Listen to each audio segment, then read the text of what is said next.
হ্যাঁ junior doctor বন্ধুরা, তোমাদের একটা গুরুত্বপূর্ণ জিনিস দেখাচ্ছি। সেটা হচ্ছে তোমরা যারা কেস টেকিং রেকর্ড করতে যাও, তো কেস রেকর্ড করতে গিয়ে তোমরা একটা জগা খিচুড়ি করে ফেলো, যে লাস্টে এমন হয় যে দুটো ওষুধ একই কায়দা মিশে যায়। তো আমি কখন কোন ওষুধটা দিব, কোন ওষুধটা কখন দিতে যাব, এই একটা টেনশন হেজিটেশন হয়ে যায়। তো এরকম মেডিসিনের ভিতরে আমাদের একটা মেডিসিন হলো ন্যাট্টামিউর এবং আয়োডিয়াম, আর ওর সাথে আছে ন্যাট্টাম কার। তাহলে ন্যাট্টামিউর, আয়োডিয়াম, ন্যাট্টাম কার, এরা তিনজন ওষুধ কিন্তু একদম সমান। কাকে ফেলে কাকে দেওয়া যায় এরকম একটা অবস্থা। ন্যাট্টামিউর, আমি কেন বলছি কথাটা, এই ন্যাট্টামির কিন্তু গরম কাতর। এখন ন্যাট্টামির গরম কাতর, আয়োডিয়ামও কিন্তু গরম কাতর। ন্যাট্টামির গরম কাতর, আয়োডিয়াম গরম কাতর।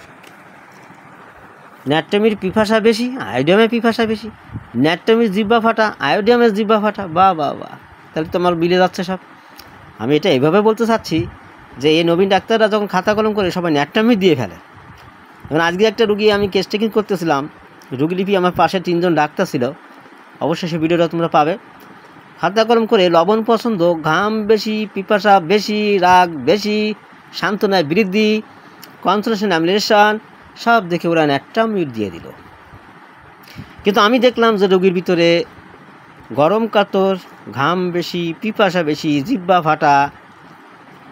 নট অনলি দ্যাট, পেশেন্টের মামারি গ্ল্যান্ডস টিউমার এবং কনসোলেশন অ্যাগ্রাভেস, সব কিছু বিচার করে রোগীর অ্যাগ্রাভেস বৃদ্ধি হয়েছিল যে ওপেন এয়ার, খোলামেলা বাতাস, রোদে মদে, এগুলো বৃদ্ধি হয় ন্যাট্টামিউ। কিন্তু রুগীর বৃদ্ধির সময় হচ্ছে সব কিছু বৃদ্ধি ঘরের ভিতর, ইনডোর। তো ইনডোর অ্যান্ড আউটসাইড, ন্যাট্টামিউর আর আয়োডিয়াম কিন্তু সমান। ন্যাট্টামিউর আউটসাইড, বাইরে রোদ্রে বৃদ্ধি, আর আয়োডিয়াম ইনডোর্স, ঘরের ভিতরে দম আটকানো গরমে বৃদ্ধি। অথচ বাকি সব কিন্তু সমান। আর একটা জায়গায় একটু সমস্যা আছে, সে রাবেনাস হ্যাঙ্গার, ক্ষুধা বেশি, যতই খায় ততই দিন শুকাতে থাকে। তো ন্যাট্টামিউরই নয় কেন, ন্যাট্টামিউরই আছে, দেখে আসো হেরিংসে গাইডিংয়ে।